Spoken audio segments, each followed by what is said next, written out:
사람을 격려하여라, 두려워하는 사람을 격려하여라 라는 제목으로 오늘 말씀을 나누도록 하겠습니다. 잠수함 속에 토끼라는 말이 있습니다. 잠수함 속에 왜 토끼가 타고 있을까요? 이 말은 루마니아의 유명한 작가 게오르구가 1974년 한국에 와서 강연을 하면서 했던 이야기 중에 하나입니다. 게오르구는 2차 세계대전 때 독일군으로 끌려가서 잠수함 승무원이 됩니다. 그런데 2차 대전 당시 잠수함은 성능이 좋지 못했습니다. 냉각시설이 부족해서 실내는 무척이나 더웠고 무엇보다 산소를 측정할 수 있는 측정기가 없어서 승무원들이 산소 부족으로 사망하는 일들이 많았다고 합니다. 그래서 당시 사람들은 잠수함에 토끼를 들고 탔다고 합니다. 토끼는 심장이 작아서 혈압이 높고 숨을 자주 쉬어줘야 하기 때문에 공기가 희박해지거나 온도가 올라가면 사람들보다 먼저 죽었기 때문이라고 합니다. 이 잠수함 토끼와 관련해서 게오르기는 강연을 하면서 이런 말을 했습니다. 20대 때 전 잠수함에서 근무했죠. 그땐 산소 측정기가 없어서 산소에 민감한 토끼를 잠수함 밑바닥에 태웠어요. 산소가 모자라면 토끼가 사람보다 6시간 먼저 죽죠. 쫄병인 저는 토끼가 없는 잠수함 밑바닥에서 일하기도 했습니다. 사람들은 제가 괴로워하면 잠수함에 산소가 부족하다고 판단했어요. 그때 전 시인이 왜 인류에게 유용한지를 깨달았습니다. 시인이 괴로워하면 그 사회에 뭔가 문제가 있다는 거죠. 자, 게오르그는 잠수함 토끼 이야기를 하면서 시와 문학이 사람들에게 어떤 선도적 역할을 해야 하는가 이것에 대해서 이야기하면서 잠수함 토끼를 이야기한 겁니다. 잠수함 토끼가 괴로워하는 것을 보면 산소가 떨어졌구나, 문제가 생겼구나라는 것을 알 수 있는 것처럼 이 사회에 시인이나 문학을 하는 사람들 역시 괴로워하고 그들이 뭔가 글 속에 고통을 당하고 있다면 그 사회에 문제가 생겼다. 그러니 이 사회를 이끌어가는 선도적 역할을 해야 한다라고 이야기한 겁니다. 그런데 성경 말씀에도 이 잠수함 속에 토끼와 같은 역할하는 사람들이 있었습니다. 이 사람들이 고통을 당하고 사람들에게 미움을 받으면 그 사회가 하나님과의 관계가 심각하게 문제가 생겼다는 것을 알게 되었습니다. 이스라엘과 백성들이 하나님에게서 멀어졌을 때 잠수함의 토끼처럼 우리에게 문제가 생겼다. 하나님과의 관계가 멀어졌으니 회개해야 한다. 이렇게 목숨을 걸고 하나님 말씀을 전했던 자들이 있습니다. 그러한 자들을 선지자라고 부릅니다. 선지자는 그리스어에서 유래가 되었는데 무엇을 위하여 또는 무엇 앞에서라는 뜻의 프로라는 말에 말한다라는 뜻의 파나이라는 말이 합성되었습니다. 그래서 프로파나이라는 말은 누군가를 위하여 또는 대신하여 말한다라는 뜻이 됩니다. 자, 누구의 말을 하는 것일까요? 바로 하나님께서 주시는 말씀을 대신 전하는 것입니다. 히브리어에 선지자를 뜻하는 나비라는 말이 있는데 이 나비라는 말 역시 말하도록 부름받았다. 그래서 대변인을 뜻하기도 합니다.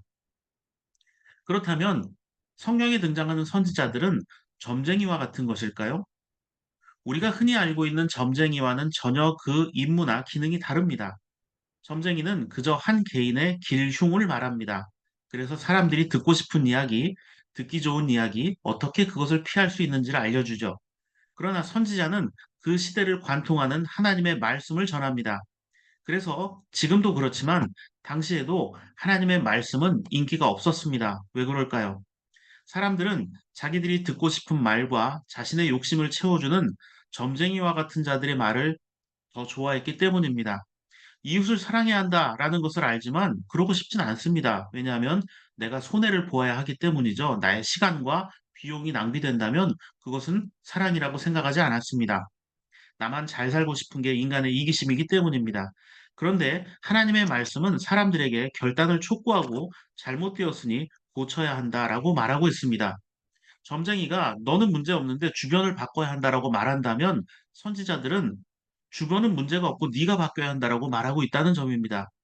그래서 점쟁이들의 말을 사람들이 들었을 때는 나의 이야기처럼 들리기 때문에 더 집중하지만 선지자들이 이 사회를 향해 외치는 그 경고는 나와는 상관없는 이야기라고 착각하기 쉬웠다라는 점입니다. 그래서 점쟁이들은 돈을 벌었고 인기를 누렸지만 하나님 말씀을 전하던 선지자들은 대부분 미움을 받거나 목숨을 잃기까지 했습니다. 오늘 우리가 살펴볼 선지자 이사야 역시 비슷한 삶을 살았습니다. 바벨론 포로기 이전에 분열왕국 시대를 살았던 이사야 선지자는 남과 북으로 나뉘었던 이 분열왕국 시대에 활동했던 선지자입니다. 그러니까 지금으로부터 약 2700년 전에 이사야가 살던 남유다 왕국에 하나님께서는 말씀을 통해 경고를 하셨습니다. 이렇게 되면 너희들의 미래는 이렇게 망가질 것이다. 그러니 주의해야 한다라는 경고의 메시지를 이사야를 통해 전달해 주었습니다. 이사야서는 모두 66장으로 구성되어 있는데 보는 사람에 따라 다양하게 구분하지만 문학적으로는 대칭 구조를 가지고 있습니다. 전반부는 35장까지, 중간에는 36장에서 39장, 그리고 후반에 40장부터 66장까지를 구분합니다. 자, 중요한 주제가 있는데요. 바로 그것은 심판과 구원입니다. 심판은 단순히 유다 왕국에만 국한된 것이 아니라 북이스라엘이 멸망할 것이고 주변의 나라들 바빌론, 아시리아, 블레셋, 이집트에 관해서도 그 심판에 관한 내용이 등장합니다. 그러나 우리가 읽은 이사야 35장은 심판 이후에 열릴 새로운 왕국에 관한 예언 중 일부입니다. 심판이 있지만 하나님께서 이렇게 회복시켜 주시겠다. 특히 메마른 이 땅에 살아가는 사람들에게 새로운 삶의 희망과 또 우리의 마음과 영혼의 영원한 안식을 약속합니다. 그런데 거기에는 한 가지 전제 조건이 있다고 말씀하고 있습니다.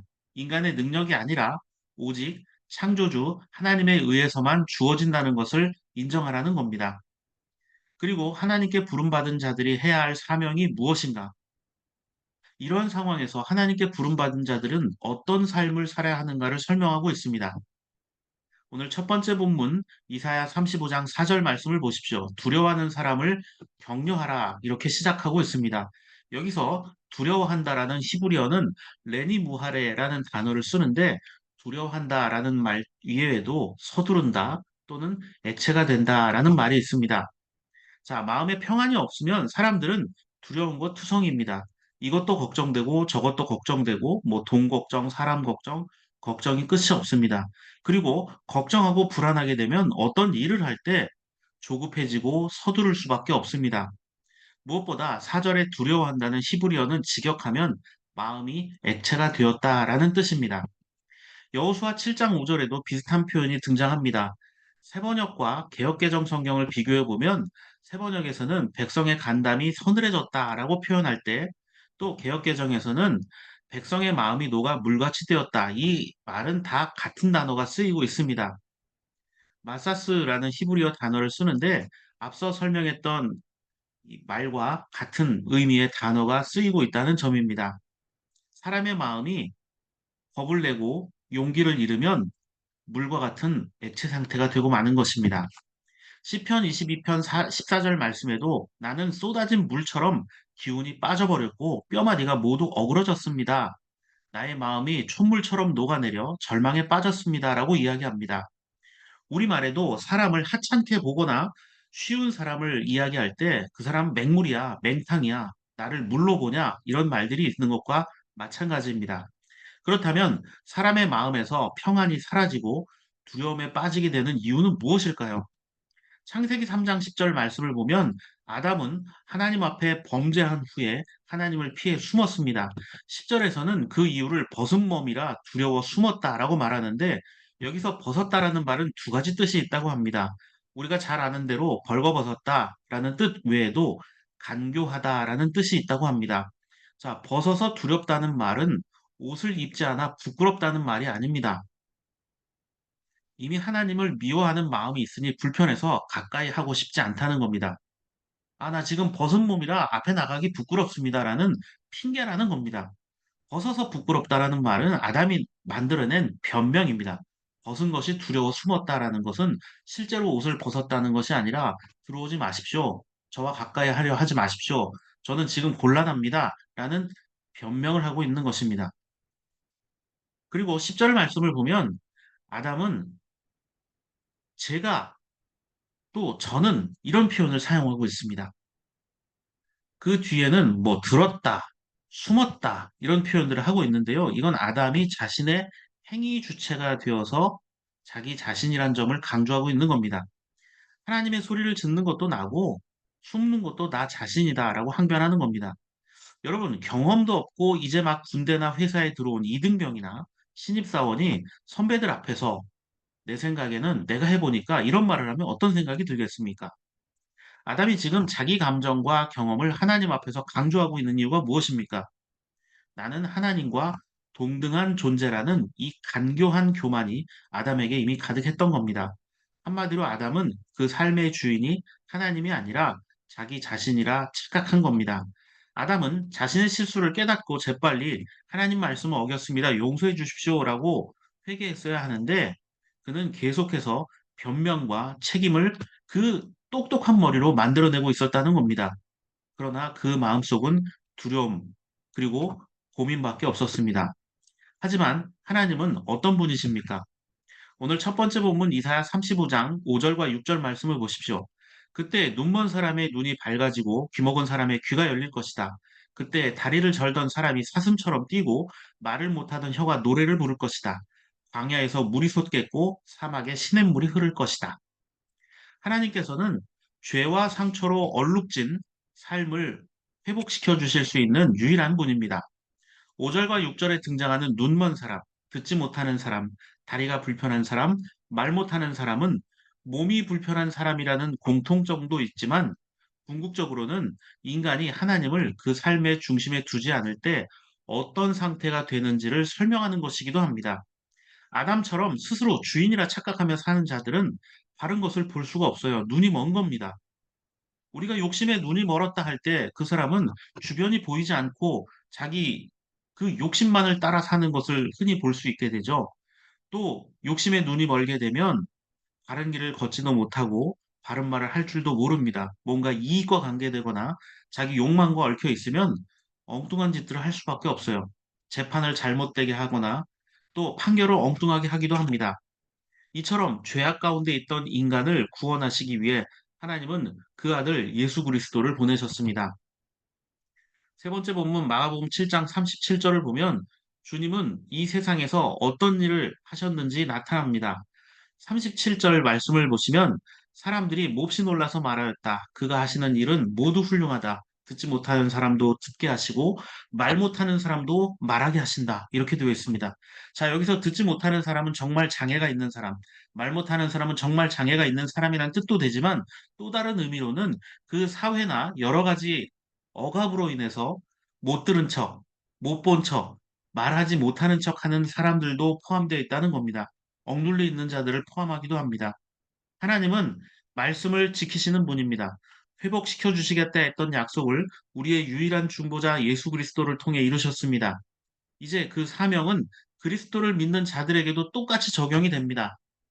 선지자들이 갔던 그 길을 믿는 자들 또한 따라 살아가야 한다는 것입니다. 오늘 두 번째 본문인 야고보서 2장 15절 17절 말씀을 보십시오. 더 이상의 설명이 필요 없을 정도로 믿음의 사람들은 어떤 삶을 살아야 하는지를 설명하고 있습니다. 16절은 말만 하고 몸에 필요한 것들을 주지 않는다고 하면 그게 무슨 소용이 있냐? 어쩌면 이렇게 공허한 말만 많이 하는 자들 역시 이사야가 말했던 말을 못하는 혀가 아니겠습니까? 이웃의 고통과 아픔을 외면하고 돕지 않는 손과 발이야말로 가장 큰 장애가 아니겠어요? 아예 주변을 외면하고 살아가는 우리의 눈과 귀가 가장 큰 신앙의 걸림돌이 아니겠습니까? 우리의 삶을 한번 둘러보십시오. 나 혼자 살기에도 버거운 세상처럼 보입니다. 그러나 절망하거나 좌절하지 마십시오. 우리의 주인인지 누구인지만 잘 기억하면 됩니다. 절망과 고통 속에서도 내 삶에 희망이 있다는 사실을 결코 잊어서는 안 된다는 점입니다. 자, 대통령 연설 비서관을 겸임했던 강원국이라는 사람이 쓴 대통령의 글쓰기라는 책이 있습니다. 이 책에서 저자는 김대중 대통령의 글쓰기 습관 하나를 소개하고 있습니다. 자, 김대중 대통령은 어려운 일이 있을 때 이렇게 글을 썼다고 합니다. 나는 어려운 일이 있을 때 백지를 한 장 갖다 놓습니다. 그리고 그걸 반으로 접습니다. 한쪽에는 어려운 일을 적습니다. 다른 한쪽에는 다행이고 감사한 일을 적습니다. 그러나 어느 한 번도 한쪽만 채워지는 적은 없었습니다. 어려운 일이 있으면 좋은 일도 있었습니다. 사는 게 그런 것 같습니다. 라고 이야기했다고 합니다. 자, 우리의 삶에는 어려운 일만 있는 게 아닙니다. 그래도 어려운 일이 벌어지면 생각해 보는 겁니다. 특히 오늘 첫 번째 본문인 이사야 말씀을 기억해 보는 것도 좋을 것 같습니다. 하나님은 심판을 예언하셨지만 그것으로 그치지 않고 회복과 구원을 함께 말씀하셨습니다. 그건 병들고 아픈 자들을 치료하는 것입니다. 부모가 혼내지만 혼내는 것으로 그치면 그건 정말 부모가 아니겠죠? 혼냈지만 다시 돌보고 회복하고 소망을 이야기하는 것. 그래서 우리에게 위로와 소망을 주시는 유일하신 분, 그 하나님을 아바 아버지라 부른다라는 점입니다. 그런데 예수님은 우리에게 더 놀라운 말씀을 하셨습니다. 마가복음 12장 29절 31절 말씀을 보십시오. 29절에서 예수께서 대답하셨다. 첫째는 이것이다. 이스라엘아 들어라. 우리 하나님이신 주님은 오직 한 분이신 주님이시다. 내 마음을 다하고 목숨을 다하고 내 뜻을 다하고 내 힘을 다하여 너의 하나님이신 주님을 사랑하여라. 둘째는 이것이다. 내 이웃을 내 몸과 같이 사랑하여라. 이 계명보다 더 큰 계명은 없다. 예수님은 신명기 6장 4절과 5절의 말씀을 인용해서 하나님께서 유일한 신앙의 대상임을 말씀하고 있습니다. 이러한 가르침은 새로운 것이 아니라 당시 유대인이라면 누구나 알고 있던 지극히 상식적인 이야기였습니다. 첫째, 하나님을 믿어라. 이건 누구나 할 수 있는 이야기죠. 그런데 그와 똑같은 일이 있는데 바로 내 이웃을 내 몸과 같이 사랑해라. 이 계명보다 더 큰 계명이 없다라고 31절에 말씀하셨습니다. 자, 마음을 다하고 목숨을 다하고 뜻을 다하고 힘을 다해서 사랑하고 섬겨야 할 분은 오직 하나님 한 분뿐입니다. 그런데 그와 똑같이 예수님은 이웃을 사랑하라고 말하고 있습니다. 자, 이게 당시 사람들에게는 충격적인 가르침이었습니다. 예수님께서는 당시 사람들이 다 알고 있던 이야기를 하셨습니다. 목숨을 다해서 하나님 사랑해라. 예, 다 압니다. 그런데 내 이웃도 하나님처럼 사랑해라 라는 겁니다. 자, 너 자신을 혁명하라라는 책이 있습니다. 일제시대엔 독립운동을 하셨고 해방 이후엔 민중화운동을 하셨던 기독교 사상가 함석헌 선생의 이웃에 관한 가르침이 이 책에서 등장합니다. 하나님의 섬김은 실제로는 이웃 사랑에 있다. 하나님은 이웃에 와 계신다라고 말씀하셨습니다. 자, 행함이 있는 믿음이란 무엇일까요? 하나님을 섬기는 것입니다. 그런데 그 하나님은 우리의 주변에 가장 가까운 사람들에게서 이미 와 계신다는 점입니다. 또 내가 힘들고 어렵고 고통당할 때에도 하나님은 내 옆에 있는 자들을 통해서 우리에게 말씀하시고 위로하신다는 점입니다. 오늘 여러분들의 삶 가운데 하나님은 어디에 계십니까? 바로 내 옆에 있는 자들, 나와 함께하고 있는 사람들, 그들이 바로 하나님께서 내게 보내신 은혜의 통로이고 말씀이라는 사실입니다. 또한 내가 누군가에게 하나님의 은혜를 전하는, 위로를 전하는 선지자와 같은 귀한 사명을 감당하는 저와 여러분들의 삶이 되기를 바랍니다.